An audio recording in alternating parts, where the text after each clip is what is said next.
নমস্কার বন্ধুরা, আপনাদের সবাইকে স্বাগত আমার পূজাস ব্লগে।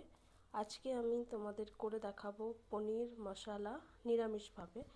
তার জন্য আমাদের লাগবে 150 গ্রাম পনির, 1 চা চামচ চারমগজদানা, 2 চামচ পোস্ত, 1 চামচ কাজু বাদাম, মানে 5 থেকে 6টা কাজু বাদাম, এখানে একটা বড় সাইজের টমেটো, হাফ ইঞ্চি আদা, 2টো কাঁচা লঙ্কা, এখানে হচ্ছে 1 টিস্পুন হলুদ গুঁড়ো, হাফ টিস্পুন ধনে গুঁড়ো, হাফ টিস্পুন জিরে গুঁড়ো, হাফ টিস্পুন কাশ্মীরি লঙ্কার গুঁড়ো, 2টো লবঙ্গ, একটা দারচিনি, এখানে গোলমরিচ আছে 5 থেকে 6টা, আর 2টো এলাচ।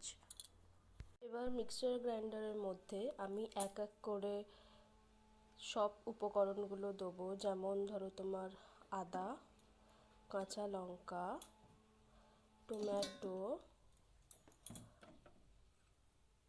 পোস্ত, চারমগজ,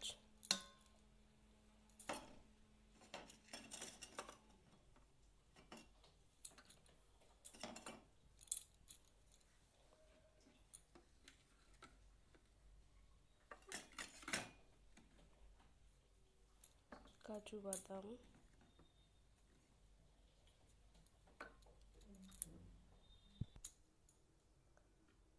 দেবো হলুদ গুঁড়ো,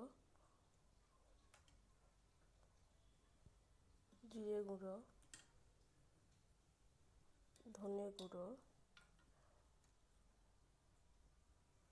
কাশ্মীরি লঙ্কার গুঁড়ো দিয়ে এটা একটা স্মুথ পেস্ট তৈরি করব। মিক্সচার গ্রাইন্ডারের পেস্টটা আমরা একটা বাটিতে ঢেলে নিয়েছি। এবার আমরা কড়াইয়ে তেল গরম করব।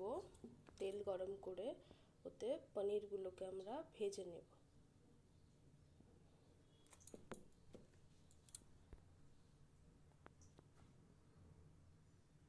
তেলটা গরম হলে আমরা পনিরগুলো এতে ভেজে নেব। তেলটা গরম হয়ে গেছে, এবার এর মধ্যে আমি আস্তে আস্তে পনিরগুলো অ্যাড করে দেব। আমি এখানে 150 গ্রাম পনির নিয়েছি। পনিরগুলো এবার আস্তে আস্তে আমি ভেজে নেব। হালকা লাইট ব্রাউন কালার করব, বেশি ভাজবো না, বেশি ভাজলে পনির শক্ত হয়ে যাবে।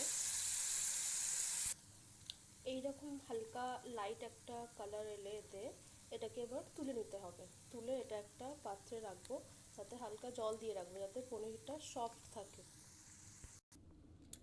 দেখুন, পনিরগুলো আমরা একটা পাত্রে রেখেছি এবং তাতে জল দিয়ে রেখেছি।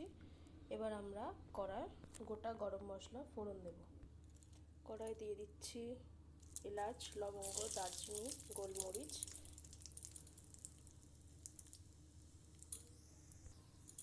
এবার এতে দিয়ে দেব আগে থেকে তৈরি করে রাখা এই পেস্টটা।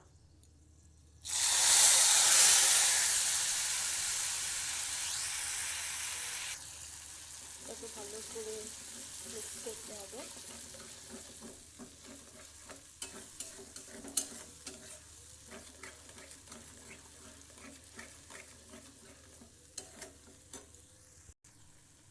দেখুন, মশলা থেকে তেল ছাড়তে আরম্ভ করে দিয়েছে। এবার আমরা এতে অ্যাড করব হাফ টিস্পুন চিনি আর নুন স্বাদ মতো। এবার এটাকে ভালো করে মিক্সড করব। এবার এতে মিক্সার গ্রাইন্ডার ধুয়ে রাখা যে জলটা, সেই জলটা আমি এতে অ্যাড করছি। বেশি জল আমি এতে অ্যাড করছি না।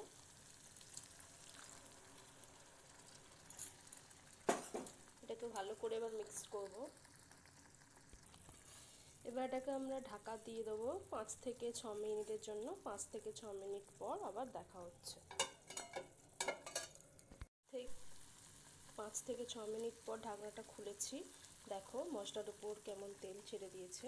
এবার আমি এতে অ্যাড করছি সামান্য পরিমাণে কসুরি মেথি দিয়ে এটাকে ভালো করে মিক্সড করব।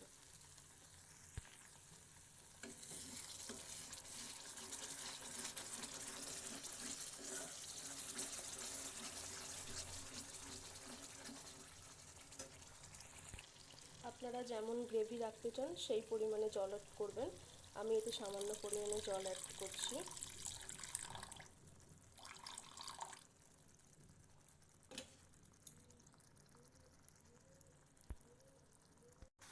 দেখো ঝোলটা ফুটে উঠেছে, আমরা এই পর্যায়ে এসে পনিরটা অ্যাড করব। এতে পনিরটা আমরা এতে অ্যাড করেছি। এবার এটাকে আমরা 5 থেকে 6 মিনিট ঢাকাটা দিয়ে লো টু মিডিয়াম ফ্লেমে এটাকে একটুখানি রেখে দেব। দেখুন এই পর্যায়ে এতে অ্যাড করতে হবে সামান্য পরিমাণে 1 টিস্পুন মতন ঘি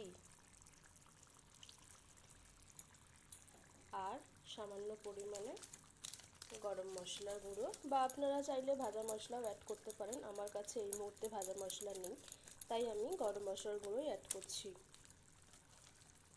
এটাকে কিছুক্ষণের জন্য রেস্টিং টাইমে রাখবো, রেখে তারপর এটাকে সার্ভ করব। ওকে, দেখো এটা কত সুন্দর দেখতে এসছে কালারটা। এবার এটাকে আমরা সার্ভ করব। দেখো এটা আমি সার্ভিং বলে সার্ভ করে নিয়েছি। এটা কত সুন্দর দেখতে লাগছে। এটাকে তোমরা চাইলে রুটি, পরোটা বা নান যে কোনো জিনিসের সাথে তোমরা খেতে পারো। এটাকে তোমরা টেস্ট করে বলো কেমন হয়েছে। তোমরা বাড়িতে বানিয়ে অবশ্যই আমাকে কমেন্টে জানাবে যে কেমন হয়েছে। বাই।